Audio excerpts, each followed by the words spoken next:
Romanos capítulo 12, versículo 1.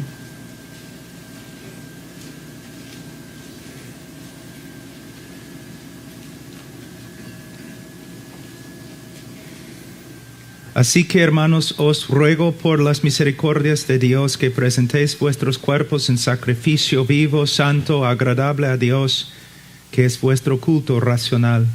No os conforméis a este siglo, sino transformaos por medio de la renovación de vuestro entendimiento, para que comprobéis cuál sea la buena voluntad de Dios, agradable y perfecta. Versículo 2. No os conforméis a este siglo.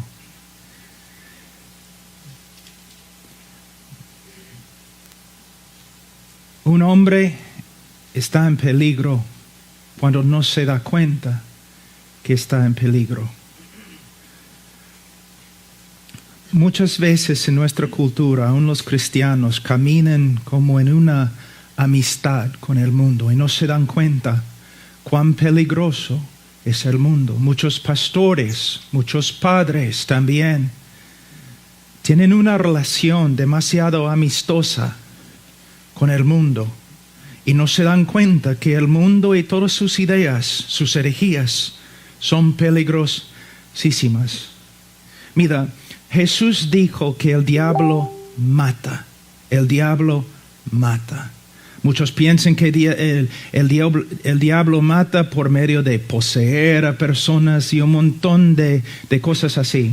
Pero no es cierto. El diablo mata por medio de la mentira, por medio de la herejía, por medio de la falsa doctrina, por medio de la tentación. Para ser hombres de Dios y para proteger a las personas que el Señor nos ha dado, nosotros tenemos que aprender a reconocer cuál es falso, cuál es verdadero. Doctrina buena, doctrina falsa, la verdad, la mentira. Pero un hombre que no tome en serio el peligro que hay en el mundo es un peligro también a su iglesia y su familia. ¿Y cómo podemos crecer en nuestra capacidad de no solamente discernir lo malo que hay en el mundo, sino también ver que es de verdad peligroso?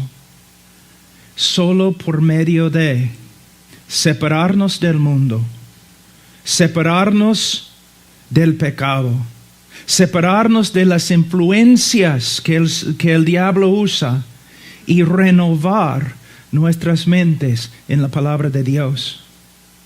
Hay un principio que encontramos en las Escrituras, que si la raíz es santa, también las ramas santas. Si la raíz no es santa, entonces las ramas también no van a ser santas.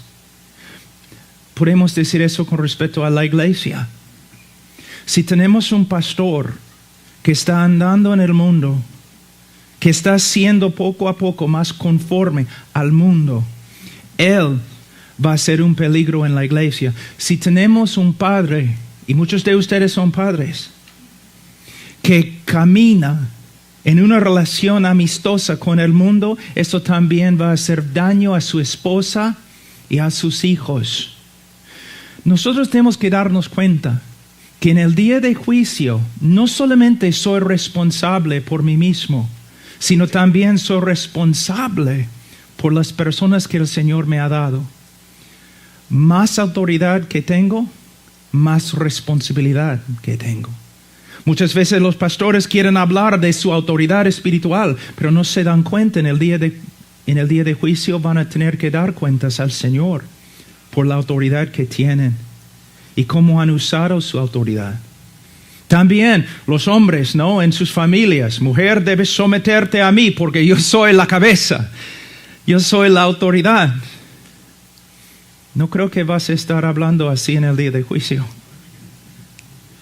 Porque con mucha autoridad viene mucha responsabilidad. Si el pastor está andando en el mundo, la congregación también. Si el padre, el esposo está andando en el mundo, la familia también va a sufrir. Entonces, John Wesley una vez dijo que le gustaría tener hombres que solamente temían a Dios y al pecado. ¿Tienes miedo del pecado? ¿Tienes miedo del mundo? ¿Reconoces el poder del pecado? ¿Reconoces el poder de un programa en la televisión por el cual se enseña herejía? ¿Reconoces el poder de un dibujo animado que en vez de comunicar verdades bíblicas está enseñando cosas mundanas? Hermanos, no debemos ser legalistas. No debemos tener miedo de cada sombra, pero hermanos, debemos tener discernimiento. Bastante discernimiento.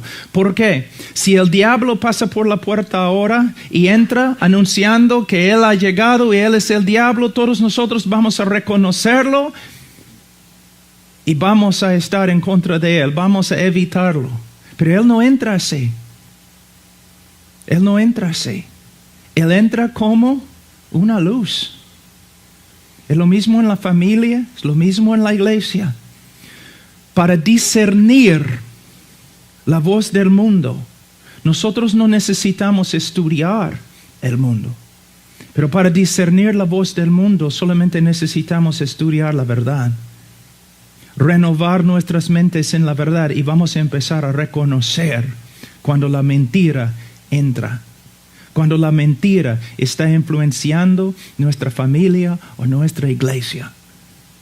Entonces, empieza acá, no os conforméis a este siglo, no solamente para tu propio bienestar, hombre, sino para el bienestar de tu familia, de tu esposa, de tus hijos.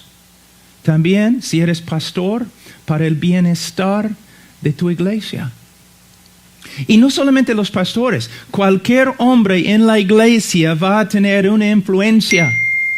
Y si tú eres un hombre mundano, tú vas a tener influencia no para el bienestar de la congregación, sino para su destrucción. Entonces dice, no os conforméis a este siglo. ¿Pero qué debemos hacer? Sino transformaos por medio de la renovación de vuestro entendimiento. En este texto no dice la renovación de nuestra mente por medio de la palabra de Dios. Pero si estudiamos toda la Biblia, reconocemos que la mejor manera de renovar nuestra mente es por medio de leer, estudiar, memorizar y meditar en la palabra de Dios. De nuevo, voy a volver a decir algo que he dicho varias veces ya. De una forma, la vida cristiana no es un misterio. Y caminar en el poder del Espíritu Santo no es un misterio. Y la vida cristiana exitosa no es un misterio. ¿Qué debemos hacer? Debemos renovar nuestra mente en la palabra de Dios. Debemos vivir una vida de oración. Debemos mantener comunión con otros hermanos que también tomen en serio el llamado de Dios. Debemos evitar las malas influencias, cualquier voz que hable en contra de las Escrituras. Pero ¿sabe qué? La mayoría de los hombres, aún muchos pastores, no tomen en serio estos principios tan básicos y importantes. Cada uno está buscando una solución no milagrosa. Tú necesitas ir a tal congregación, ellos van a poner sus manos sobre ti, vas a recibir poder y ahí vas a poder vivir la vida cristiana con victoria. Siempre queremos algo instantáneo, en vez de vivir una vida disciplinada haciendo lo que el Señor nos ha mandado. Debemos renovar nuestra mente. ¿Cómo? Primeramente vamos a hablar un ratito de la palabra de Dios. Pastor, una pregunta. Por supuesto, no tienes que contestar en voz alta, pero de verdad necesitas contestar la pregunta. Eres pastor. Si vas a seguir en los pasos de los apóstoles, tú vas a reconocer que tu ministerio principal es la palabra de Dios y oración. Pastor, ¿cuánto tiempo estás renovando tu mente en la palabra de Dios? ¿Cuánto tiempo? Si tú dices, ay, pero estoy tan ocupado, ¿no es cierto que hay algunos acá que sí, quizás estudian la Biblia menos que media hora? Que tienen pequeñas devocionales leyendo quizás un libro escrito por otro hombre. Pastor, tu trabajo principal es saber lo que Dios ha dicho por medio de su palabra. Ahora tú dices, pero yo no soy pastor, yo soy padre de familia. ¿Has leído Deuteronomio capítulo 6? ¿Y tu responsabilidad en cuanto a la palabra de Dios y la enseñanza de ella? Tú dices, pero es un principio del Antiguo Testamento. Está bien, has leído Efesios 6. Porque la enseñanza de tus hijos no es la responsabilidad de tu esposa. Tampoco es la responsabilidad de la iglesia. Es la responsabilidad de cada padre de familia. Pero para enseñar a tus hijos, tú tienes que saber lo que la palabra de Dios dice.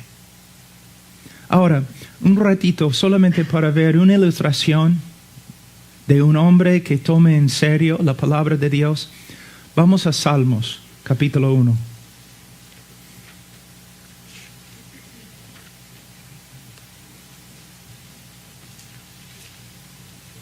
Aquí podemos ver en el Antiguo Testamento exactamente lo que Pablo está diciendo en el Nuevo Testamento. ¿Qué dice él? Que no debemos conformarnos al mundo. ¿Qué debemos hacer? Debemos renovar nuestra mente en la palabra de Dios. ¿Qué tenemos aquí? Versículo 1 de capítulo 1 de Salmos. Bienaventurado el hombre que no anduvo en consejo de malos, ni estuvo en camino de pecadores, ni en silla de escarnecedores se ha sentado. Es un hombre que rehúsa ser hecho del mismo molde del mundo. Es un hombre que ha tomado una decisión que no solamente no va a participar en las obras oscuras de este mundo, sino él va a alejarse totalmente de sus consejos, de su influencia. Él no va a participar con ellos. Él no va a estar con ellos. Él toma en serio la separación. Ahora, hermanos, en mi vida cristiana he estado con muchos pecadores. Un tiempo yo predicaba mayormente en la calle. Yo vivía aún en una misión en el centro de una ciudad muy, muy grande. Yo vivía con la gente de la calle predicando, pero tú puedes estar ahí predicando sin participar en las obras de ellos, sin recibir sus consejos. Entonces no estoy diciendo que todos nosotros debemos mudarnos a un sitio en Alaska donde no hay gente, solamente osos.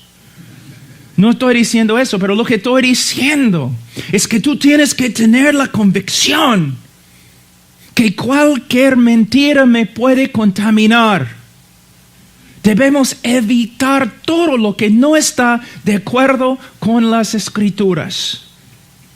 Y tenemos que guiar nuestras iglesias para que los hermanos hagan lo mismo. Y tenemos que guiar a nuestras esposas y hijos para que también tomen en serio el pecado y lo evitan. Bienaventurado. Hermano, escudriña tu vida un ratito. ¿Dirías que eres un hombre bienaventurado? tu vida, aunque haya sufrimiento, aunque hay pruebas, puedes decir que se nota que tu vida es una vida bendecida por Dios. Yo veo tantos hermanos en la iglesia que no solamente no se ve la bendición en su vida, sino que ellos mismos dicen que no hay bendición en su vida. Pero cuando les hablo y les pregunto cuánto tiempo estás leyendo, estudiando, meditando, aplicando la palabra de Dios en tu vida, ellos dicen 0. Muchos pastores dicen, caramba, en mi iglesia no hay bendición. Personas no están convirtiéndose. Personas no están creciendo. Pastores, aunque lo neguemos, tenemos que reconocer, la iglesia va como los líderes van. La iglesia anda conforme a cómo los líderes andan. El hecho que tú prediques cada domingo no demuestra a nadie que eres un hombre de la palabra. También tu vida, y no solamente en la iglesia, sino también en la familia. Personas pueden ver a través de ti que renovar la mente en la palabra de Dios trae bendición. Eres un ejemplo de la bendición que la palabra de Dios trae a los que renuevan su mente en ella. Y no estoy hablando como muchos falsos profetas en la televisión. Cuando yo hablo de bendición y prosperidad, ni estoy pensando en un Mercedes-Benz. Estoy pensando en algo mucho más alto. La presencia de Dios, conformidad a Cristo y la paz que el Espíritu Santo da a una persona que anda con el Señor. Hermanos, todo empieza con la palabra de Dios.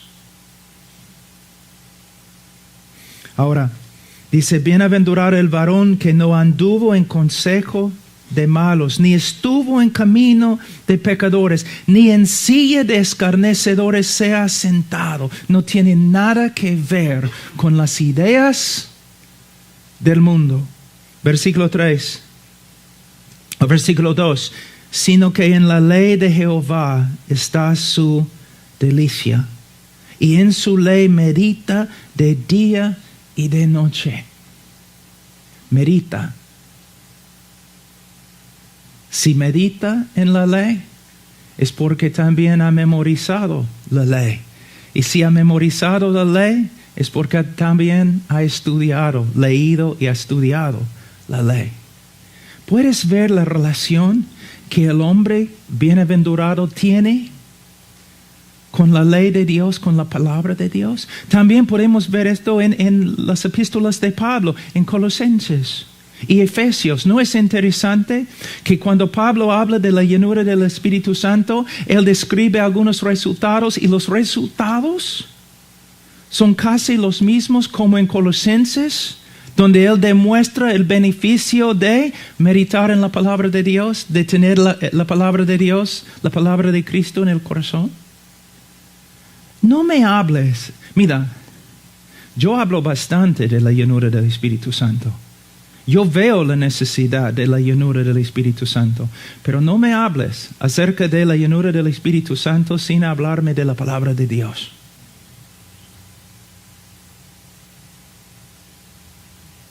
Porque muchas personas que hablan en el día de hoy dicen que tienen la llenura del Espíritu Santo, no, ellos tienen un fuego falso. Muchos, porque su llenura no tiene nada que ver con la palabra que el Espíritu inspiró. Y si menosprecias la palabra, menosprecias al Espíritu Santo que escribió la palabra. Les voy a contar una historia. Una vez una iglesia me invitó a predicar, ¿no? Entonces yo llegué y yo senté atrás esperando, iban a llamarme para que yo predicara. Pero pasamos como 2 horas, personas, ¿no?, dando testimonios de de visiones que habían visto, de milagros que habían sucedido esa semana. Una persona decía que salió del baño y él vio la palabra de la Biblia flotando en el aire en su cuarto de estar, un montón de cosas. Yo pensaba, ay, ¿en qué me he metido? Y yo estaba sentado ahí escuchando, caramba, estas personas son tan espirituales, han visto tantas cosas. Entonces subí al púlpito y yo dije, vamos a estudiar en 2 Timoteo capítulo 2, versículo 2. Y los líderes estaban, ¿no?, en las primeras bancas. Y algunos de ellos empezaron a buscar en el índice de su Biblia dónde estaba 2 Timoteo. Entonces yo mirando así, yo dije, Entonces yo dije a la congregación, hermanos, soy más o menos bautista, pero voy a profetizar. Cerré mis ojos y empecé a profetizar. Yo les dije, en los últimos 2 horas, ustedes han hablado de visiones, de ángeles, de Biblias flotando. Y de verdad, ustedes no han visto nada. Son como niños viendo caras en las nubes, pero no han visto nada de Dios. ¿Por qué? Porque mira cómo ustedes menosprecian la palabra de Dios. Ni sus líderes pueden encontrar 2 Timoteo. Si ustedes no van a apreciar la revelación que el Señor ya te ha dado, ¿por qué te va a dar más revelación? Todos en el día de hoy están buscando visiones y un montón de cosas supuestamente milagrosas simplemente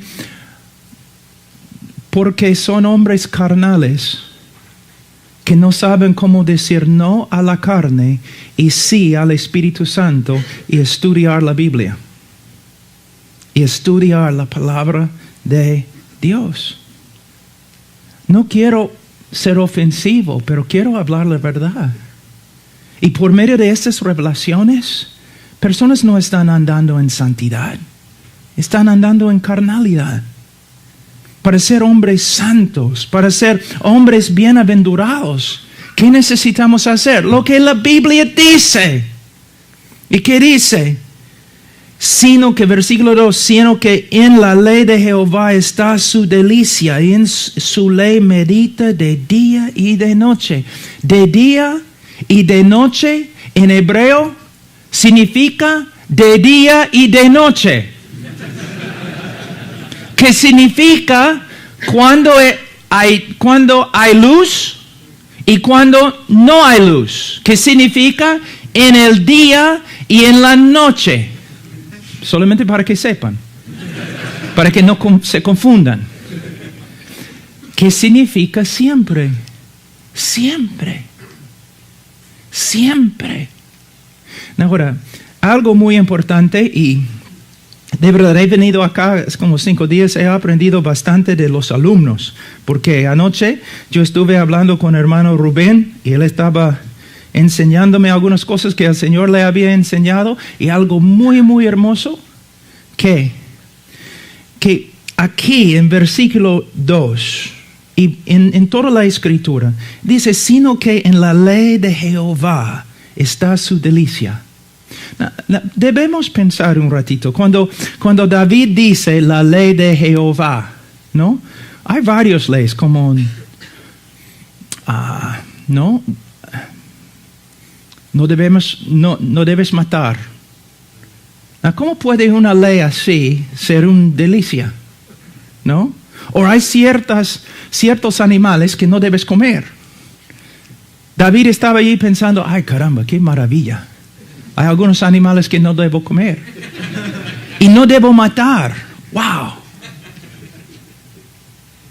Entonces, ¿cómo puede uno deleitarse en toda la ley de Dios? No es necesario, aunque cada ley demuestra la sabiduría de Dios, y una persona que obedece la ley será una persona sabia.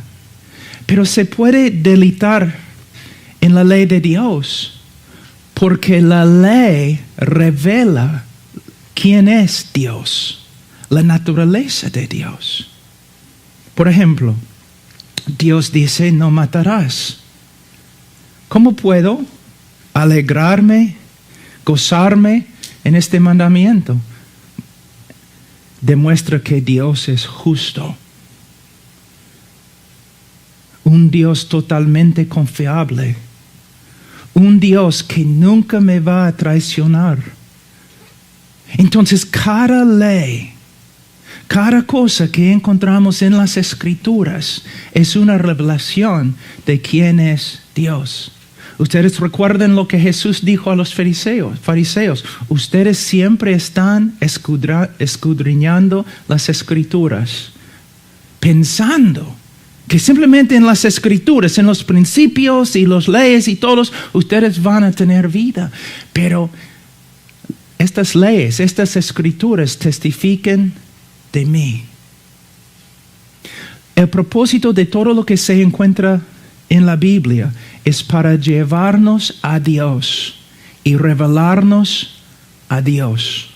Es el propósito. Ahora, el Evangelio de la prosperidad que se predica tanto en los Estados Unidos en el día de hoy, y también ahora ha sido exportado a todo el mundo, contaminando a todo el mundo. Yo odio el Evangelio de la prosperidad. Y esos predicadores que predican la prosperidad, estoy en contra de ellos totalmente. Porque mira, ellos y sus seguidores no están escudriñando las Escrituras para ver la gloria de Dios en la cara de Cristo. Están escudriñando las Escrituras para encontrar principios para mejorar sus vidas. Y están demostrando que en su corazón no desean a Dios. Desean las cosas de este mundo. Hablan más de carros y casas y sanidad.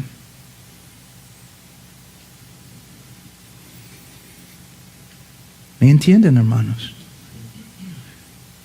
Las Escrituras, uno puede leer las Escrituras y por medio de las Escrituras condenarse.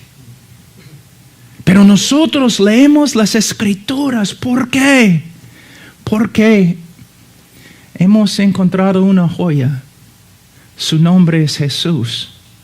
Y queremos verlo más y más y más y más. Un hombre que siempre anda pensando en las cosas de este mundo, él piensa así porque él es del mundo. Pero una persona con un corazón regenerado, no le importan estas cosas. No porque es un santito que sabe cómo negarse de todo, no. Es porque él ha visto un tesoro mucho más grande, la persona de Jesucristo. Antes, y todavía yo sé que en estos grupos hay personas que todavía están allí, que quizás de verdad son cristianos, pero en tiempo ellos van a salir. El Señor va a obrar en sus vidas y Él va a sacarlos de estas iglesias donde predican la prosperidad y todo eso. Pero antes yo tenía tanta pena por las personas que estaban siguiendo estos falsos profetas. Pero un día me di cuenta, estas personas siguen a estos falsos profetas porque tienen el mismo corazón. El falso profeta, su Dios, es su estómago. Los que siguen a este falso profeta también, su Dios es su estómago, su apetito. Tiene deseos carnales y el predicador les promete suplir sus deseos carnales. Hay muchos en el día de hoy que no son cristianos. Se dicen cristianos, no son cristianos porque Cristo no les satisface. Necesitan otras cosas. Pero el cristiano verdadero desea solamente a Cristo. Pastores, yo voy a muchas iglesias. Les voy a decir algo. En el día de hoy yo estoy viendo iglesias que están creciendo, llegando a ser iglesias grandes, pero no por medio de predicar a Cristo, por medio de ofrecer un montón de cosas a las personas que vienen. Pero ¿sabe lo que es interesante? En medio de este circo evangélico, en una iglesia grande así, siempre hay un grupito. De verdad, casi siempre hay un grupito de hermanos verdaderos que están ahí muy tristes, totalmente descuidados. Y los demás en la iglesia dicen que son no como bichos raros, son como hombres extremos, porque solamente quieren orar, escuchar la palabra, hablar de Jesús y servirle. Y ellos no quieren todas estas cosas nuevas que los pastores están trayendo para hacer crecer la iglesia. Y en tiempo ellos están allí en un rincón de la iglesia y el pastor está con los demás haciendo cosas carnales para ganar gente carnal. El pastor ha abandonado el rebaño para agradar y hacer amistades con los carnales. La iglesia, este grupito pequeño que solo quiere Jesús, sufre y está muriendo de hambre porque el pastor está preocupado por su visión y su iglesia grande. ¿Me entienden, hermanos? Les voy a dar un ejemplo. Vamos a decir que mi esposa está yendo a... ¿Ustedes tienen Walmart acá? Playa de estacionamiento de Walmart. Como las 10 en la noche, porque se olvidó de algo y tenía que volver y comprar en la noche.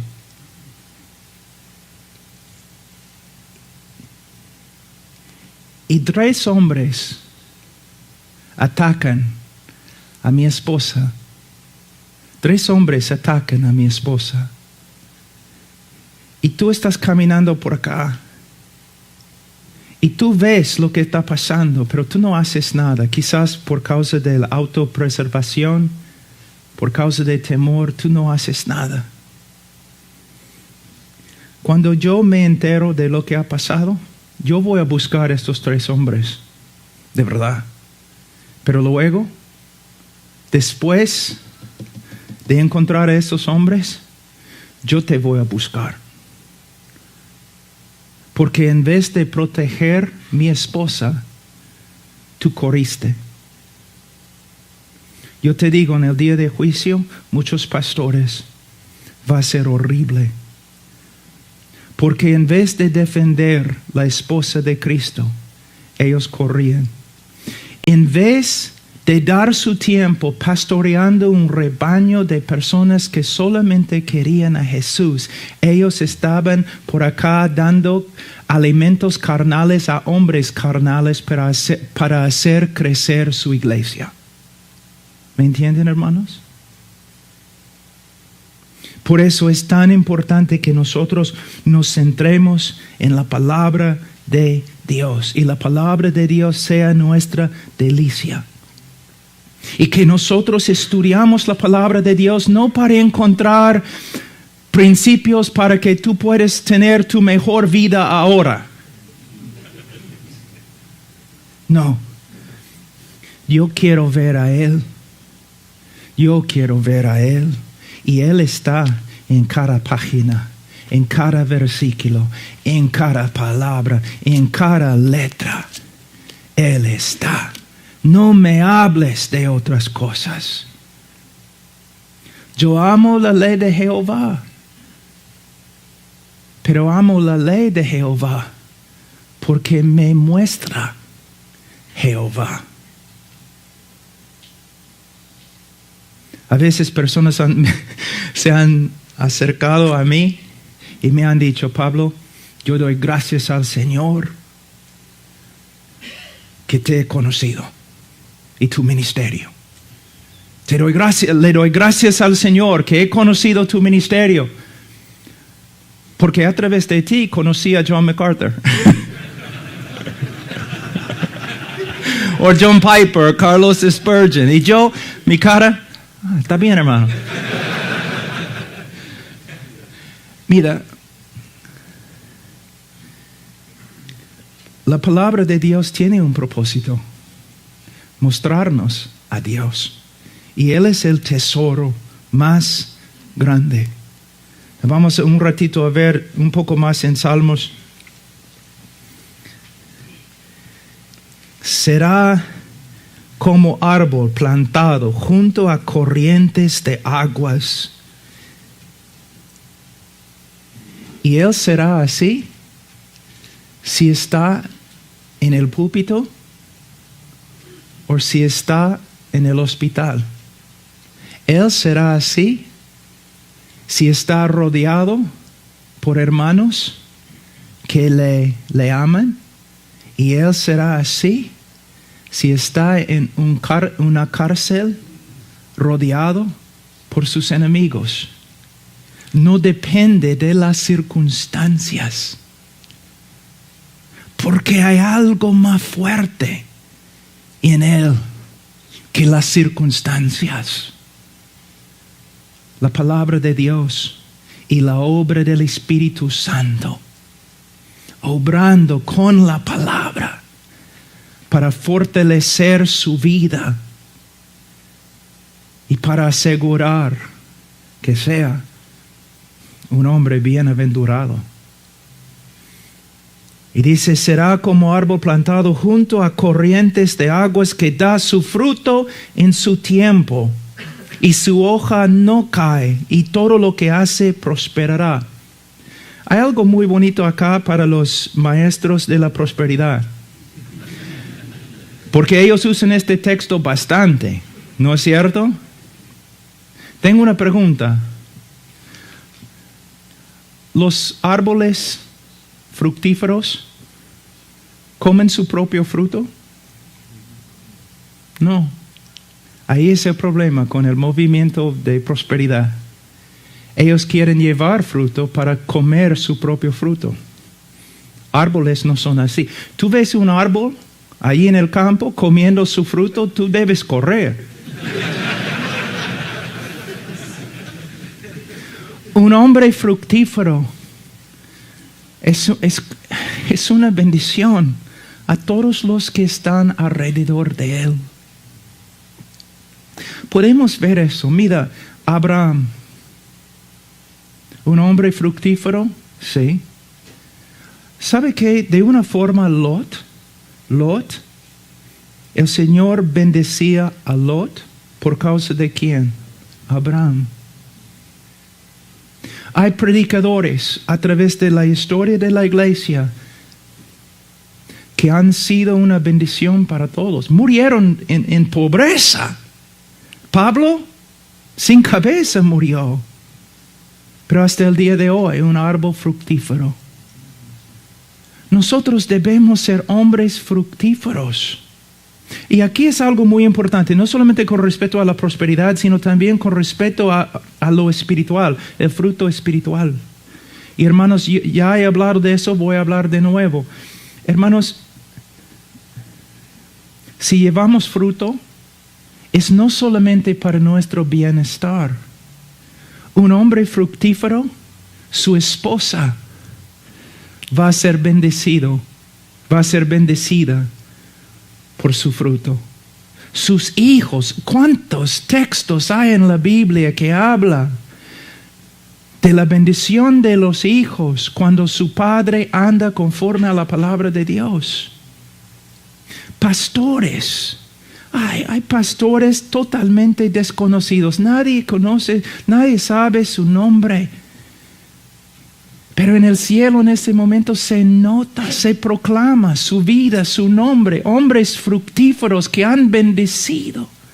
Yo conozco a un hombre en Sudamérica que ahora ya ha muerto hace 2 años, murió, que dejó después de como 40 años de ministerio, más o menos casi 50 años de ministerio, dejó más que 500 iglesias. Tú ni sabes cómo se llama. Un hombre fructífero, pero no llevando fruto para sí mismo, sino para todos los que estaban alrededor de él. Es uno de los problemas con la doctrina de prosperidad. Ellos quieren comer su fruto, pero nosotros queremos llevar fruto para los demás, para las demás. Ahora, vamos a volver a Romanos capítulo 12. No os conforméis a este siglo, sino transformaos por medio de la renovación de vuestro entendimiento. La palabra transformar es muy importante. De esta palabra en griego nosotros derivamos la palabra metamorfosis. Mira, en versículo 2, no os conforméis a este siglo. El mundo está tratando de formar nuestras vidas. Es algo mecánico, poniendo algo sobre nosotros para que nos conformemos al molde. Es algo mecánico. La vida cristiana no es algo mecánico, porque el cristiano es un organismo.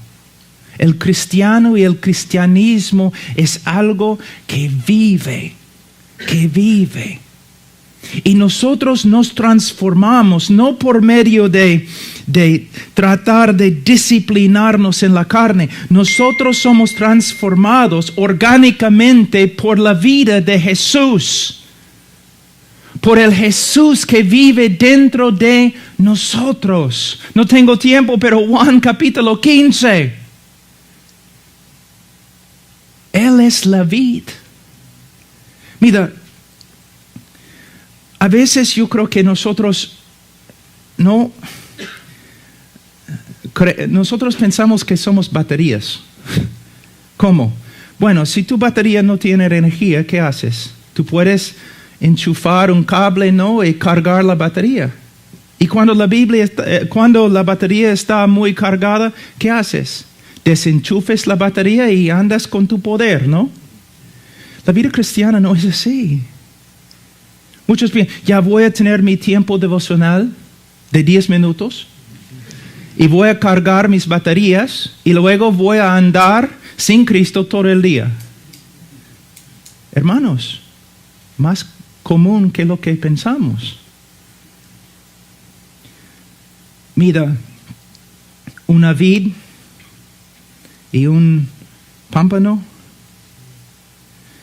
Si tú ves que esta rama, este pámpano, no está conectado a la vid, tú sabes que está muerta. Está muerto. No va a llevar fruto. Nosotros somos así. No es que debemos tener nuestro tiempo devocional, 15 minutos, y luego andamos todo el día sin Cristo. Nosotros necesitamos cultivar una relación continua con Él, una relación viva. La razón por la cual debemos pasar tiempo con el Señor es para que todo el día estemos pensando en Él.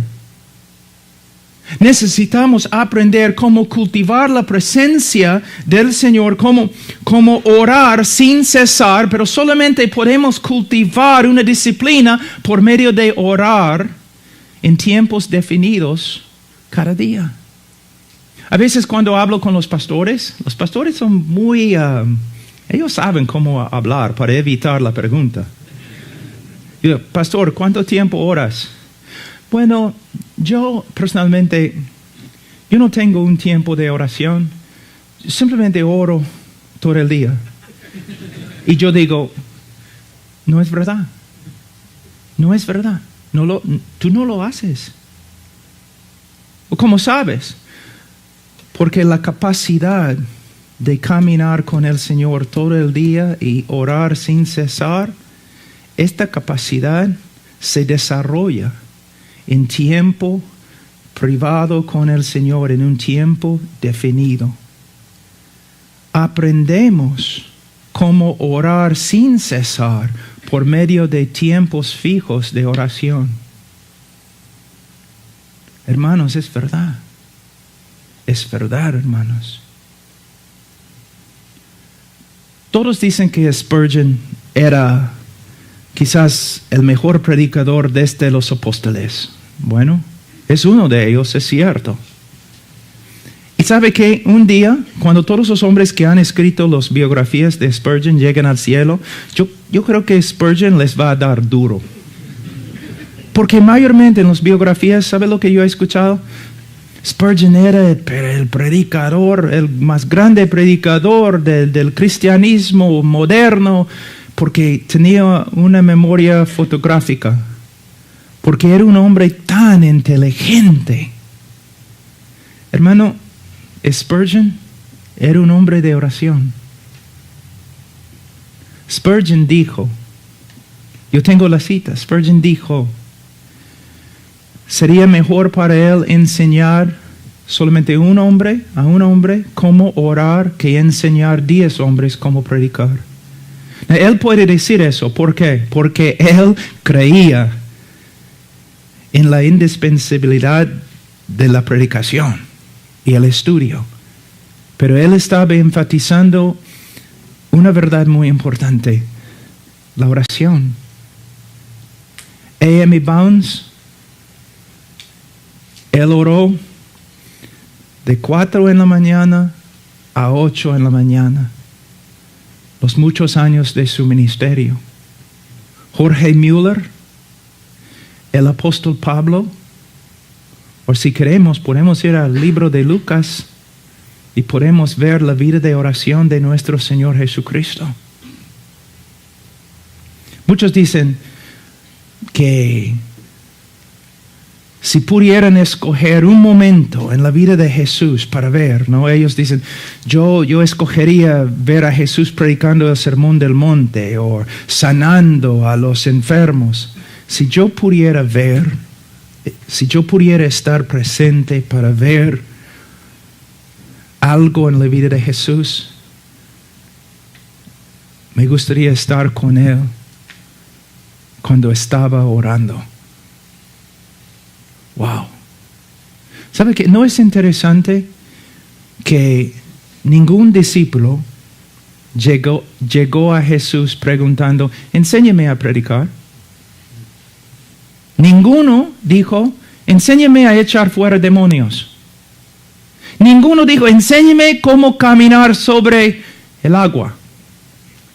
Ninguno dijo, enséñame cómo resucitar a los muertos. Pero los discípulos se acercaron a él y le pidieron, enséñanos a orar. Pastor, tengo una pregunta.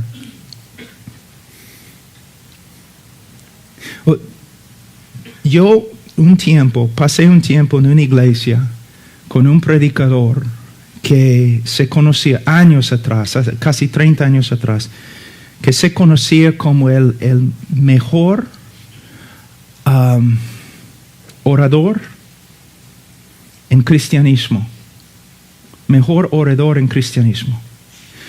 Y yo, cada vez que después de cada sermón, yo me sentaba allí en la banca, triste, con mi cabeza en mis manos así, pensando, nunca voy a ser tan inteligente como ese hombre. Nunca voy a ser tan elocuente como ese hombre. Nunca voy a poder leer tantos libros como este hombre. Pero un día, otro predicador llegó. Y el hombre no era elocuente. Era un hombre que había leído bastante, pero no como el otro predicador. Y subió al púlpito y empezó a predicar. Y cuando terminó a predicar, Yo estaba sentado ahí en la banca y yo estaba diciendo, ay caramba, me gustaría ser santo como Él. Me gustaría orar como Él. Me gustaría conocer a Dios como Él conoce a Dios. Una vez una persona en la congregación se ha acercado a ti y te ha pedido, pastor, enséñame a orar como tú oras. O enséñame, pastor, a amar a mi esposa como tú amas a tu esposa. Enséñame, pastor, cómo andar en tanta paciencia como tú andas. ¿Ves? Una vida transformada. Leonard Ravenhill siempre decía, todo el mundo está buscando una nueva definición de cristianismo. Lo que el mundo necesita es una demostración antigua y bíblica de cristianismo. Hombres transformados.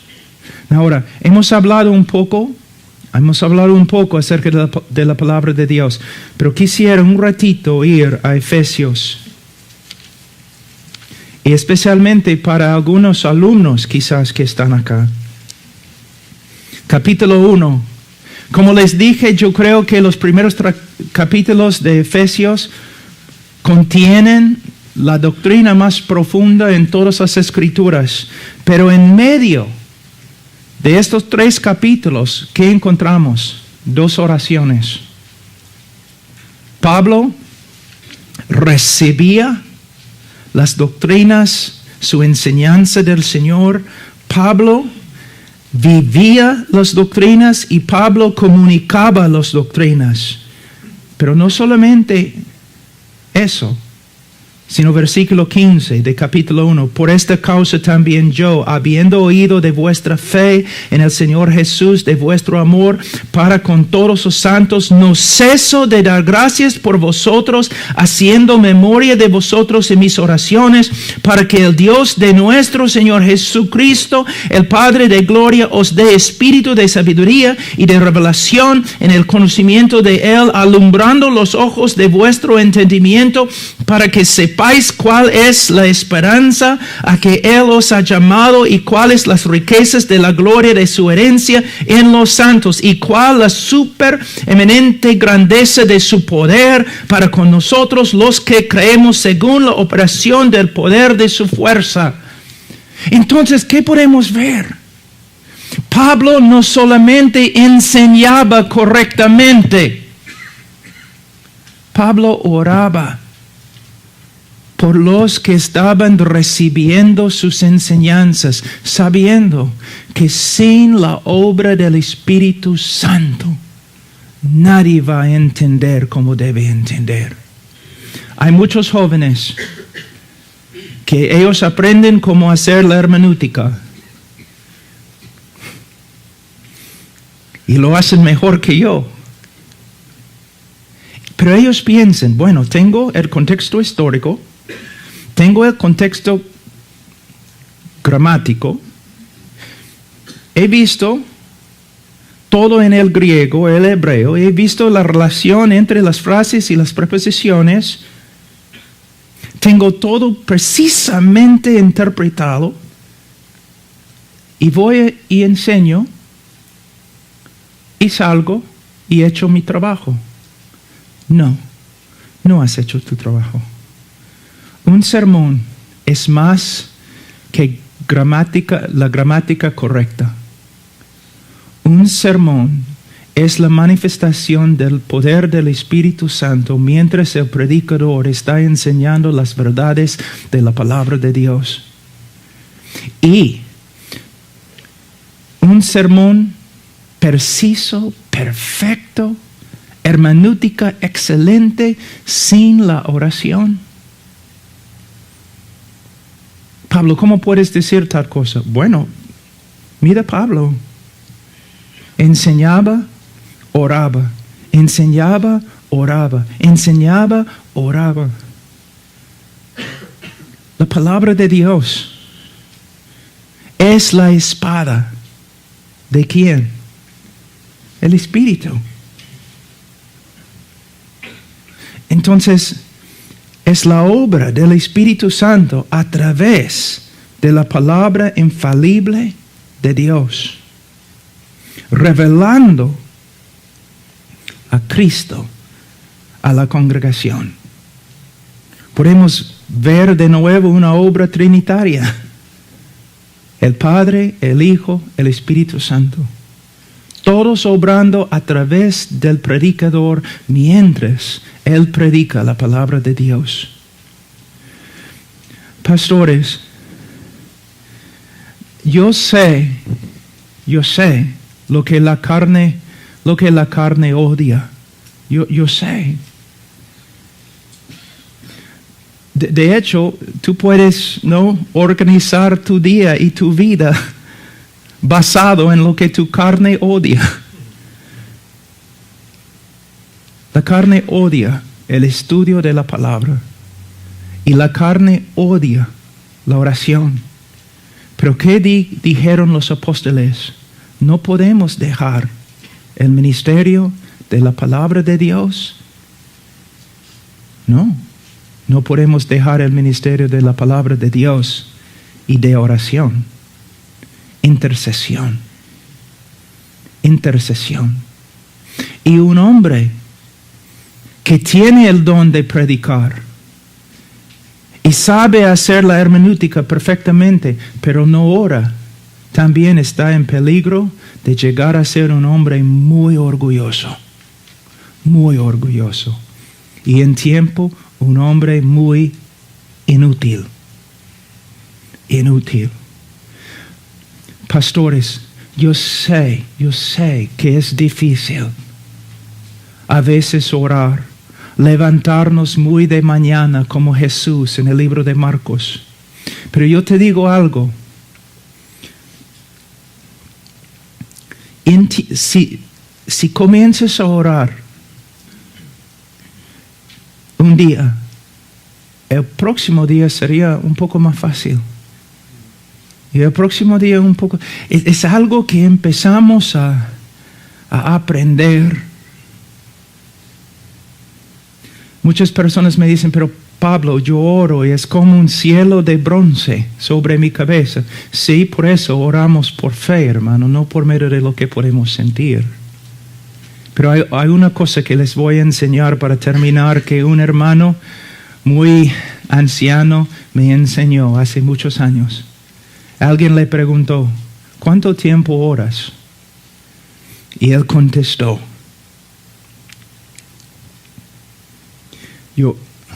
Señor, ayúdame a traducir esto en español. Yo oro hasta que pueda orar. Y luego oro hasta que he orado. La oración es una lucha.